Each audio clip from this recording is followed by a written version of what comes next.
विद्युत क्षेत्र तांत्रिक कामगार युनियन 10-29 नाशिक सरकारच्या वतीने विद्युत भवन नाशिक रोड येथे आयोजित द्वार सभा मोठ्या उत्साहात आणि व्यापक उपस्थितीत पार पडली। विविध विभागातील सभासद बंधू भगिनींनी मोठ्या संख्येने सहभाग नोंदवला। संघटनेने सानुग्रह अनुदान तसेच इतर प्रलंबित प्रश्नांकडे शासनाचे लक्ष वेधण्यासाठी दिनांक 10 एप्रिल 2026 रोजी अप्पर मुख्य ऊर्जा सचिव महाराष्ट्र शासन तसेच महाराष्ट्र राज्य वीज मंडळ सूत्रधारी कंपनी व तिन्ही कंपन्यांच्या अध्यक्ष आणि व्यवस्थापकीय संचालकांना 2 टप्प्यात आंदोलनाबाबत नोटीस दिली होती। या पार्श्वभूमीवर दिनांक 11 मे रोजी आयोजित सभेचे अध्यक्षस्थान केंद्रीय उपसरचिटणीस श्री सुधीर गोरे यांनी भूषवले।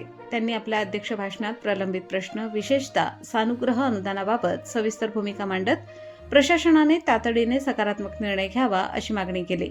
यावेळी झोन स्तरावरील पदाधिकारी विठ्ठल भिसू, किरण मिठे, महेंद्र बाविस्कर, अनिल महाजन, अनिल कांबळे, नाना मोरे, राजेश बडनखे, सुनील पवार, हेमंत ढेमे आदी उपस्थित होते।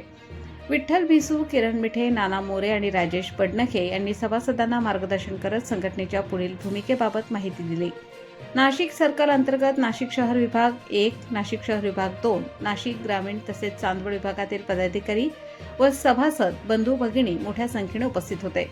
विभागीय पदाधिकारी नरेश साळी, दिनेश निकम, परवेज पठाण, जयवंत पाटील, प्रशांत हांडोरे, देवेंद्र गोसावी, दीपक बच्छाव, गणेश पवार, पवन डगळे, काकड दादा, प्रशांत आवारी, वाळुंज डोंगरे, ज्ञानेश्वर जाधव, वैभव चौधरी, गणेश बिडवे, प्रशांत जाचक, राहुल फराळे, मनोज बोरसे, अजय पाटील, प्रवीण राऊत, संतोष डगळे, गोकुळ खैरनार, राहुल पराळे, ढमे मामा, गुंड मामा, सुनील पवार, शांताराम सोनवणे, विनोद पवार, भावेश जगताप, गणेश धारणकर, दीपक पाठे आदी उपस्थित होते। तसेच चांदवड, नाशिक शहर विभाग 1 व 2 तसेच नाशिक ग्रामीण विभागातील पदाधिकारी व सभासद यांचीही लक्षणीय उपस्थिती होती। कार्यक्रमाचे सूत्रसंचालन किरण मिठे यांनी केले तर आभार प्रदर्शन सुनील पवार यांनी केले।